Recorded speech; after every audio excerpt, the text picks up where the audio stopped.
안녕하세요. 2023년도 법원 행정고등고시 오늘은 29번 문제를 여러분과 함께 풀어보도록 하겠습니다.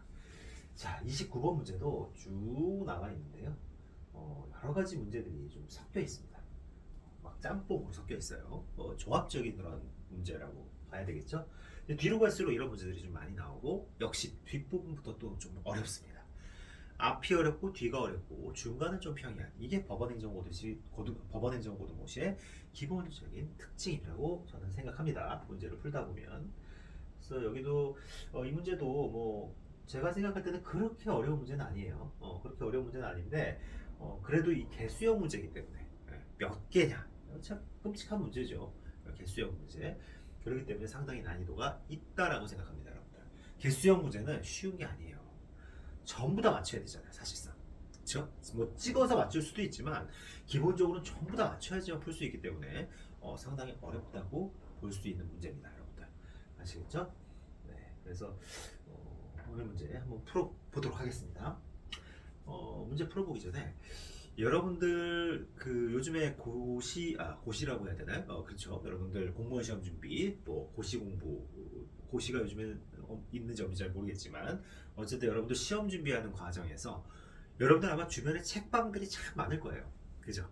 책방들이 참 많은데 저도 예전에 고시 공부를 할 때 참 책방들 이렇게 투어라고 해야 되나요? 책방 투어? 네, 책방 투어를 참 많이 했던 것 같아요. 이 독서실 투어, 책방 투어, 고시식당 투어. 이 투어가 참 고시촌에서는 여러 개가 있는데 그 중에 이제 대표적인 것이 원룸 투어. 내가 살아야 되는 원룸을 투어한다든지 또 독서실 투어한다든지 그다음에 또 고시식당을 투어한다든지 그다음에 이제 책방을 이제 투어하는 경우가 있는데 중고 서적집도 참 잘 돼 있었죠. 예전에 특히 신림동 같은 경우에 중고 서적들이 참 잘 돼 있고 가격도 저렴하고 또 사실은 우리가 그 어떤 책이라는 게 한번 손이 때가 타면 금방 또 지저분해지거든요. 그래서 새 책을 처음에 사는 게 참 기분은 좋은데 이 중고 책들 잘 잡아가지고 거의 새 책과 동일한 그런 중고 책들을 딱 취사했을 경우에 그 기분은 말로 못하게 좋습니다. 얼마나 많은 돈이 세이브가 돼요, 그죠? 예, 그래서 저도 예전에 이 중고 책방 아직도 그 중고 책방 주인 아저씨 얼굴이 기억이 나요. 예, 정말 생생하게 기억이 납니다, 여러분들. 그리고 또 여러 가지 또 책방들 생각이 나는데 항상 그 책방에 들어갔을 때 그 뭔가 그 책에서 나는 냄새일까요? 그 뭔가 향긋한 냄새가 있어요. 그리고 또 새로운 신간들이 나왔을 때 두렵기도 하고 내가 모르는 문제가 여기 있으면 어떡하지? 내가 이 시험 문제를 풀 때 뭔가 새로운 문제가 여기는 있으면 어떡하지? 근데 내가 그 문제를 못 풀면 어떡하지? 이런 어떤 두려움도 있었고 또 책을 보면서 내가 다 봤던 거구나 안도감을 가진 경우도 있고 그랬던 것 같아요.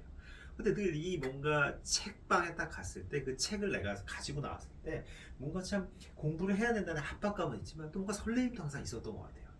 네, 특히나 그 아저씨들이 그 주인 사장님들이 뭐 책을 탁 커버를 옛날에 탁 착착착 씌워주셨어요. 정말 옛날 그 분들은 보면 손기술이 대단히 뛰어났어요.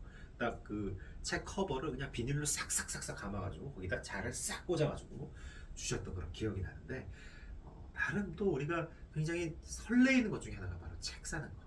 굉장히 신중하게 우리 샀죠. 우리가 당시에 돈도 많을 때가 아니고 우리가 부모님께 대부분 돈을 받아서 생활하고 있었거나 아니면 내가 막 아르바이트를 해서 돈을 벌어야 되는 상황이었기 때문에 그 책 한 권 한 권 살 때마다 참 우리 피와 살과 같은 돈을 들여서 사는 거기 때문에 너무너무나 소중했던 것 같고 또 너무나 설레었던 것 같고 또 두려웠던 것 같아요.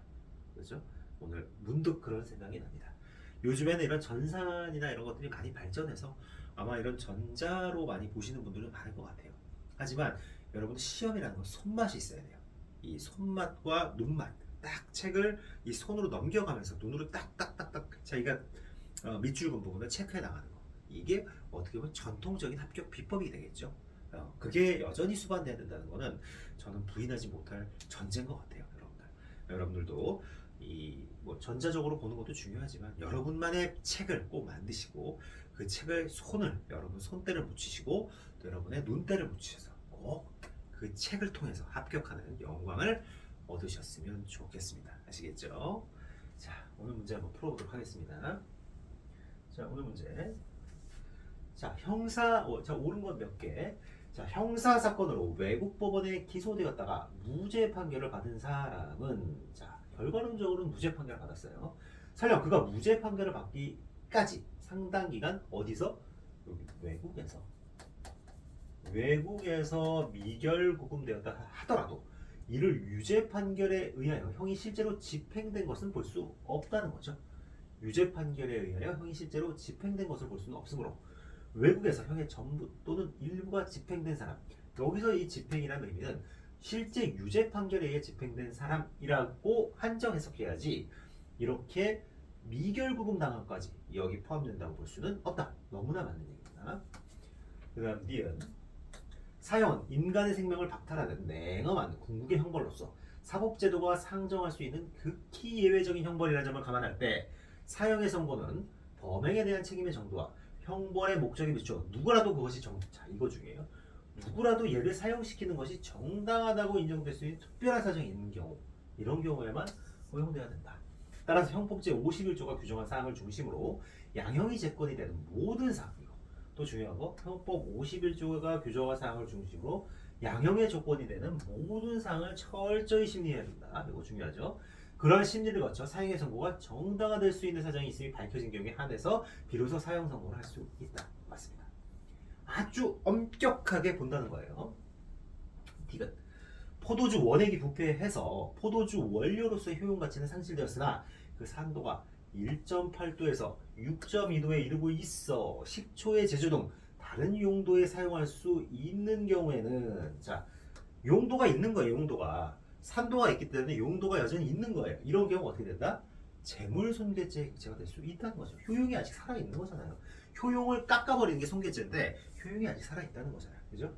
그래서 이것도 맞다. 리을 소매치기가 피해자의 주머니에 손을 넣어 금품을 절취하려 한 경우 비록 그 주머니 속에 금품이 들어있지 않았었다 하더라도 자 주머니에 손을 넣어 피해자의 주머니에 손까지 넣어버렸어요. 자 완전히 근접한 거죠.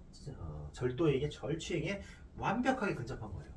위소인은 절도라는 결과 발생의 위험성을 충분히 내포하고 있으면 이는 절도 기소 맞습니다. 집어넣었잖아요. 그죠? 다음 형법 제114조 수정 범죄단체 조직죄는 범죄를 목적으로 하는 단체를 조직함으로 성립하는 것이고 그렇죠? 그 후 목적한 범죄 실행을 하였는가 여부는 위죄의 성립에 영향합니다. 범죄단체 조직죄 뭐예요? 조직하면 끝나는 법이에요. 조직하면. 아시겠죠?